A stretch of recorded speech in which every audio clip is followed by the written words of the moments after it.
was there working Chelsea TV last night, Benty, and as soon as he went down, there was a real strange atmosphere around the stadium.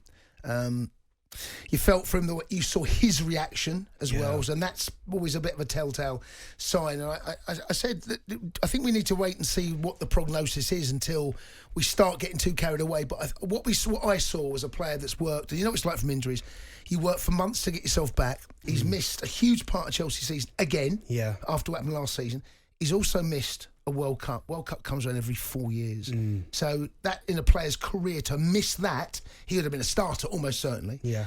And then to come back in your first game, not make an hour, I sense the devastation from him, and you know, it's a worrying time for him. You know, it's you want to get back, you want to start. That was my problem. I couldn't get fit and then stay fit, and that's the hardest part, is coming back from these injuries. Yeah, but you said it mentally as well, that he'll be thinking to himself now every time he goes back out there, am I going to do it again? Am I going to do it again? Doesn't matter how much rehab he does. But you saw the impact that he had yesterday. The first half, he was brilliant. Getting the ball, gives him the natural width. His deliveries into the box are fantastic. He's strong. You can't get past him. I felt for him. When he went down and he was holding his face like he was crying. You felt for him, because you're right. I think if it had been a back four, it would have been, I think probably Kyle Walker would have got the nod over him. But certainly in a back three, it would have been Kyle Walker's the right centre half and him. But I'm gutted for him, because he's been outstanding. You could see when he's there, Chelsea look more comfortable. They've got more balance. I mean, obviously the perfect scenario is when it's him and Ben Chilwell, they're both fit. But at this present stage, him not being there, you can see how much they miss him, because I think Graham Potter even said after the game, he just naturally, with the way that he plays, he gives Chelsea that width. And you can see people like Kai Havertz, when Reece James got the ball, all the movement, you've got Sterling making runs, Havertz making runs, and his range of passing is exceptional. So, yeah, he's going to be a big, big blow. He's Chelsea's best player.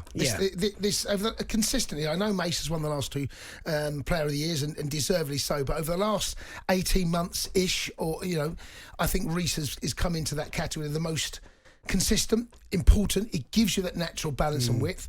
Azpilicueta has had a brilliant last 10 years at Chelsea. He has been magnificent. But, of course, he's now in the twilight of his career. And no one expects. I thought when he came on, he done well. Yeah. But the game changed a little bit when Reece come off, you know. Reece has got that kind of where he can edge forward a little bit, because he knows he's got more than enough pace to get back. With Dave, it's one of them where he can only go so far. I don't want to get caught. Out, because if the ball goes in behind him, he can't quite recover, and that's no shame in. But what he's done, as you said, he's a Chelsea legend. He's won the absolute lot. Oh, yeah, so won everything. Yeah. But Reece James is a big miss. Indeed. Any Chelsea fans, any thoughts on that? 03717223344. Looks like Chelsea, Jokanovic, of course, is the right back for Croatia, was outstanding. Yeah. Chelsea linked with him. He's at Celtic, currently fallen out of favour. And I believe that there is potentially a deal to be done there. I know Barcelona showed some interest as well. But we'll be keeping across everything in the January transfer window right here on talkSPORT. Now, we're talking about the top four, the congested, the chasing pack in there at the moment. Spurs currently occupy that, but Man United picked up 3 points. Liverpool picked up 3 points. Brighton picked up 3 points. Chelsea picked up 3 points. Fulham picked up 3 points. Look, I don't expect Brighton and Fulham to be there or thereabouts come the end of the season, but you can't afford even to drop any points right now, Benty. Spurs, as we said, kind of slightly... I mean, they could have won it in the end, couldn't they? Yeah. They came at the crossbar.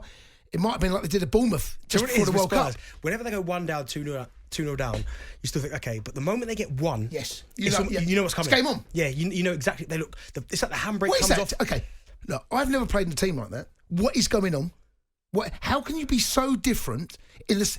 Okay, I'll rephrase that. How can you be so good and so bad in the same game, in the same hour? Sure, it's almost like Antonio Conte. The way that he plays, quite pragmatic, defensively solid.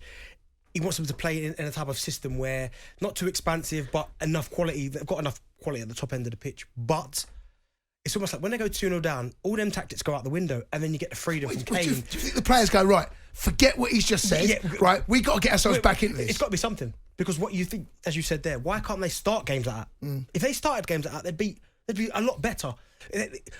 I know, but there's something there. There's something in the psyche that they can't start games like that. But you know, it's impossible for them to start that way. You know when they come back and they play with that freedom, that's how they played under Poch. Where maybe their problem was they couldn't do the other side of it, where they were winning, they couldn't really shut up shop, they just kept going and going and going. What are you saying? So we have Poch first half, Conte second half? A little bit. Is that bring back Poch for first half, and then it's one of those. A little bit, but they can't keep doing that. I guess against sides like Bournemouth, we saw them do it, and we saw them do it again the other day. I think you get away with it, but I think when you do it against top teams, as you said, Liverpool or the City or Arsenal, whoever it may be, in the Champions League, if they Chelsea, they'll get themselves done. Yeah, you can't give them. But Chelsea was exactly the same. Chelsea didn't win that game, I'll never know. They got a late equaliser, almost identical. Again, this is a pattern that's been going on this isn't just like 3 or 4 games. It can't continue. It's almost every single week. Every week. For me, it can't continue. I don't think it will continue. Look, there's been loads of games, and the Premier League is back. It's a big race for that top 4. Currently, Arsenal are top of the table, Newcastle second. By the way, they are blowing teams out the water as well. Yeah, I mean, they are there. It would appear they've played 1 game more than Arsenal, 2 more than Man City. Of course, Man City take on Leeds at Ellen Road tonight, live here on talkSPORT. Spurs drop points. Man United. It's almost impossible to call it, but Spurs look the most vulnerable